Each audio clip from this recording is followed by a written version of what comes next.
Gold, trusted gold buyers. మీరు తాకట్టు పెట్టిన బంగారాన్ని విడిపించి ఈ రోజు ఉన్న మార్కెట్ ధరకు కొనబడను.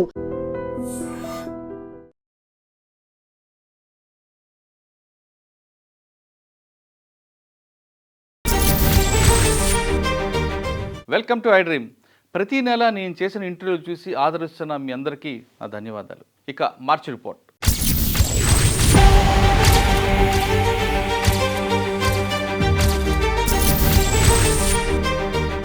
సైబర్ క్రైమ్లో అసలు నేరస్తుల వేట మొదలుపెట్టారు హైదరాబాద్ సైబర్ క్రైమ్ పోలీసు. నేరం చేసిన వ్యక్తిని కాకుండా చేయించే వ్యక్తి వరకు వెళ్తామంటున్నారు క్రైమ్ డీసీపీ అరవింద్ బాబు. దాదాపు ఇండియా మొత్తం స్ప్రెడ్ అయి ఉన్నాయి కాబట్టి మనం అంతా కూడా ఒకేసారి అట్లా వెళ్ళి ఇలా తీసుకొని రావాలి. అంటే ఎట్లయితే ఆక్టోపస్కి 8 లెగ్స్ ఉంటాయో అట్లా మనం వెళ్ళి ఇట్లా తీసుకొని రావాలందరినీ. హైదరాబాద్లో ఈవ్ టీజింగ్ పాల్పడుతున్న వారిలో యువకుల కన్నా మధ్య వయసు వాళ్ళే ఎక్కువగా ఉన్నారంటున్నారు women protection DCP doctor Lavanya. Eve teasing పాల్పడే వారిని జైలుకి పంపుతామని హెచ్చరిస్తున్నారు. భరోసా ధరకు ఎలాంటి కేసులు వస్తున్నాయండి? భరోసాలో మ్యాట్రిమోనియల్ కేసెస్ చూడము. చిన్న పిల్ల 2 years పాప నుండి లేదా బాబు నుండి 60 years ఓల్డ్ లేడీ వరకు ఎవరికి సెక్షువల్ అబ్యూస్ అధిక వడ్డీ ఆశ చూపి కోట్లాది రూపాయలతో పారిపోయిన వ్యక్తులు మిర్యాలగూడ ప్రాంతంలో ఉన్నారని డీఎస్పీ రాజశేఖర్ రావు చెప్తున్నారు. అధిక వడ్డీ ఇస్తాను మోసాలు చేసి పారిపోతుంటారు, అటువంటి వాళ్ళు ఎక్కువ మంది కనిపిస్తున్నారు. అక్కడ ఒక టిపికల్ అది ఉంటుంది, ఈ యానిమల్స్ పేరుతో అయ్యే చీటింగ్ బాగా ఉంటుంది ఇక్కడ. సో ఏంటంటే huge transactions are particularly cheap. వెళ్ళినప్పుడు అక్కడ వాళ్ళకి మీడియేటర్స్ పరిచయం కావటం, 15 lakhs, 20 lakhs, 30 lakhs అడ్వాన్స్ ఇచ్చి వెళ్తారండి. In most of the cases ఈ బిజినెస్ నడుస్తుంది. సికింద్రాబాద్ స్టేషన్లో కిలోల కొద్ది గాంజా దొరకడానికి ప్రధాన కారణం దివ్యాంగులతో అక్రమ రవాణా చేయించడం అంటున్నారు సికింద్రాబాద్ రైల్వే ఇన్స్పెక్టర్ ఈశ్వర్ గౌడ్. అంటే ఎక్కడ గంజా దొరికిన వాళ్ళందరూ కూడా సికింద్రాబాద్లో ఎందుకు? సికింద్రాబాద్ పెద్ద జంక్షన్ ఇది, సెంటర్ జోన్ లాగా దీన్ని యూజ్ చేసుకొని ఇక్కడ దిగిపోయి వేరే వాళ్ళకి అప్పచెప్పడము, ప్లస్ అది ఒరిస్సాలో మిగతా ఏదైతే చిన్న చిన్న టౌన్స్ ఉన్నాయో అక్కడి నుంచి ఆ ఊర్లో తగాదాలు వచ్చాయంటే పెద్ద మనుషులుగా చలామణి అయ్యే వారికి పండగనట. ఎలా అంటే పంచాయతీలు పెట్టి సెటిల్మెంట్ చేస్తా అంటూ ఇరు వర్గాల నుంచి డబ్బులు గుంజుతారంటున్నారు నేరేడ్చల్ల ఎస్ఐ రవీందర్. ఒకసారి మన ఇన్వాల్వ్మెంట్ లేకుండా కానీ మనం ప్రాబ్లం కొన్ని ఫేస్ చేస్తూ ఉంటాం. ఏంటో అది గుర్తు చేసుకుంటాం సార్. నేనేదో ఆయనకైతే ఇబ్బంది పెట్టానని నా మీద అనవసరంగా. మావోయిస్టు పార్టీ కేంద్ర కమిటీ సభ్యుడు దేవ్జీ, మల్లా రాజిరెడ్డితో పాటు 103 మంది మావోయిస్టులు తుపాకులతో సహా సీఎం రేవంత్ రెడ్డి ముందు లొంగిపోయారు. లొంగిపోయిన వారికి ఇందిరం ఇళ్లతో పాటు ఆరోగ్య భద్రత కల్పిస్తామని సీఎం హామీ ఇచ్చారు. ఏవేవైతే రివార్డ్స్ ఉన్నాయో రిహాబిలిటేషన్కు సంబంధించి ప్రభుత్వం ఏదైతే హామీ ఇచ్చిందో వాటన్నిటిని అమలు చేస్తాం. మీ పిల్లలు దారి తప్పకుండా ఉండాలంటే వారిని బెదిరించకుండా వాళ్ళ మనసును తెలుసుకుని ప్రవర్తించాలంటారు బెజవాడ డీసీపీ సరిత. బెత్తం బాగుందా, లాఠీ బాగుందా? అంటే టీచింగ్ బాగుందా, పోలీస్ బాగుందా అంటారా? రెండు కలిపి పోలీసింగ్ చాలా అవసరం అండి. బికాస్ పోలీస్ అంటే క్రైమ్ డిటెక్షన్ మాత్రమే కాదు, క్రైమ్ ప్రివెన్షన్ కూడా.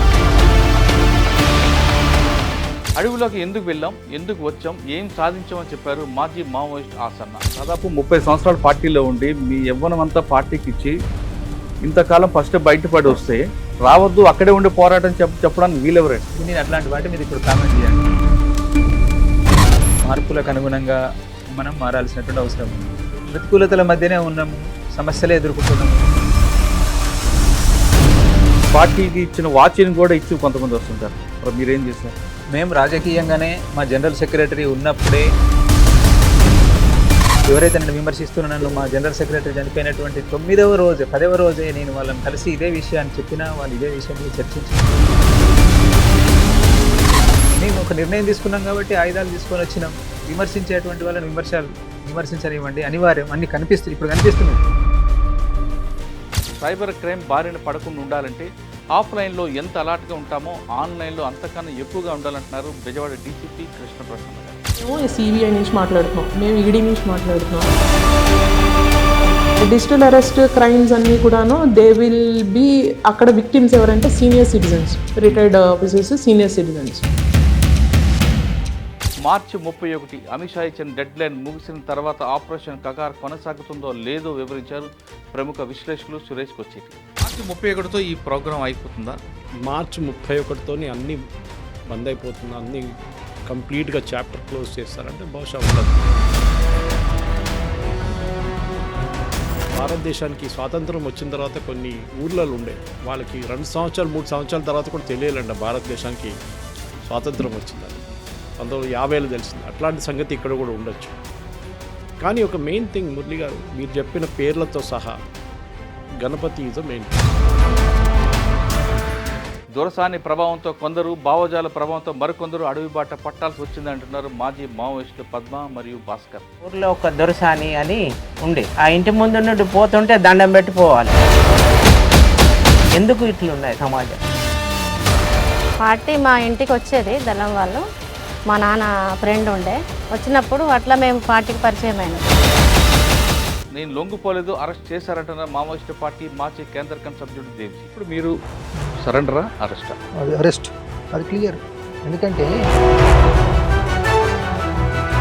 సోను సతీష్ లాగా మేము ఇట్లా సరెండర్ కాదలుచుకున్నాము. పార్టీలో కేరళలో బెయిల్పై బయటకు వచ్చి హెలికాప్టర్లు రాయ్పూర్ రావడానికి ఎవరు కారకులో వివరించారు మాజీ కేంద్ర కమిటీ సభ్యుడు మల్లా రాజరెడ్డి. కేరళ నుండి డైరెక్ట్గా మీరు ఛత్తీస్గఢ్కి ఒక హెలికాప్టర్లో వెళ్ళారని వాస్తవం.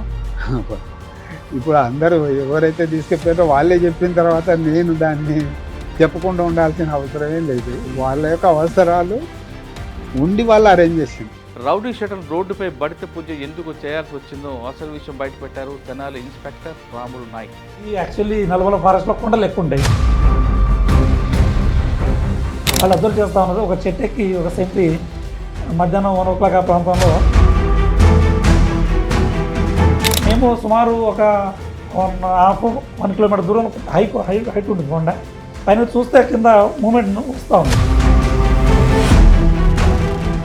ఒక హత్య కేసులో నిందితుడిని పట్టుకుంటే సీరియల్ కిల్లర్ దొరికాడని తెనాలి డీఎస్పీ జనార్దన్ చెప్పారు. పబ్లిక్ కొట్టకూడదు కానీ పబ్లిక్ ఒక వ్యక్తిని నడి రోడ్డుపై కొట్టడం. తెనాలి 3 Town పోలీస్ స్టేషన్ వాళ్ళ మీద గంజాయి కేసులు ఉన్నాయి. 3 Townలో చిరంజీవి అనే కానిస్టేబుల్ పనిచేస్తూ ఉంటాడు. ఆ గంజాయి కేసులో పెట్టింది దృష్టిలో పెట్టుకొని ఇతను ఒంటరిగా వెళ్తున్నప్పుడు న్యూజిబీడ్లో ఛాలెంజ్ ఒక కమ్యూనిస్ట్ నాయకుడి కొడుకు ఒక ఎస్టీ అమ్మాయిని పని మనిషిగా ఇంట్లో తీసుకొచ్చి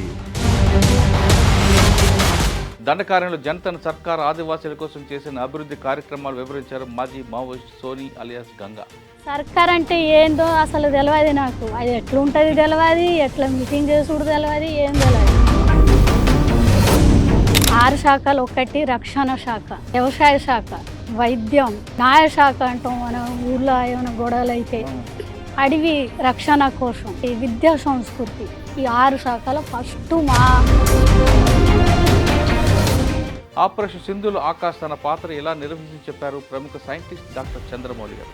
ఆయన చేసిన కృషిని గుర్తించిన కేంద్ర ప్రభుత్వం 2026 పద్మశ్రీ అవార్డు ప్రకటించింది. ఆకాష్ ప్రాజెక్ట్లో మీ రోల్ ఏంటి? నేను రైట్ ఫ్రమ్ ద బిగినింగ్ డిజైనర్గా ఉన్నానండి. అంటే project manager propulsion, project manager configuration control, integration and flight testing.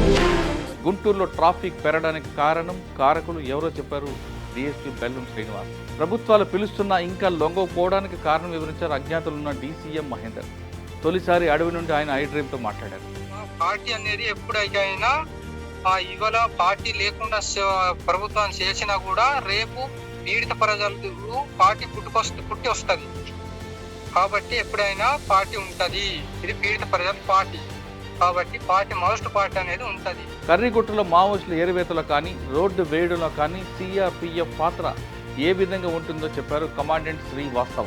Raigutalu Hills, which was launched last year in the month of April. Major challenge. The challenges I told you, there were so many because it was like a kind of territory where security forces seldom ventured into. కర్రీగుట్టలో బాంబులు వెలికి తీసే క్రమంలో ఎలాంటి సవాళ్లు ఎదురవుతాయో లైవ్లో చూపించారు Mulugu BDT. వెళ్తుంటే మనకు వెళ్ళే క్రమం మధ్యలో ఏమైనా ఐడి సైడ్ మెయిన్ ఏంటంటే మెటల్ డిటెక్టర్ సార్. ఏదైనా మెటల్ ఉన్నా ఎనీ మెటల్ సార్, ఏ మెటల్ డిటెక్ట్ చేస్తారు. ఈవెన్ మనకు మన ఇది బోల్ట్ లాంటివి కానీ అవి ఉన్నా డిటెక్ట్ చేస్తున్నారు. ఫస్ట్ మన సౌండ్ రాగానే మనం ఫిజికల్గా అబ్జర్వ్ మనం చేసుకోవాలి సార్. ఖచ్చితంగా ఇది మైన్ అని గుర్తుపట్టారు సార్. మనకు ఇండికేషన్ చేస్తుంది. మార్చి 31తో ఆపరేషన్ గగార్ డెడ్ లైన్ ముగుస్తుంది.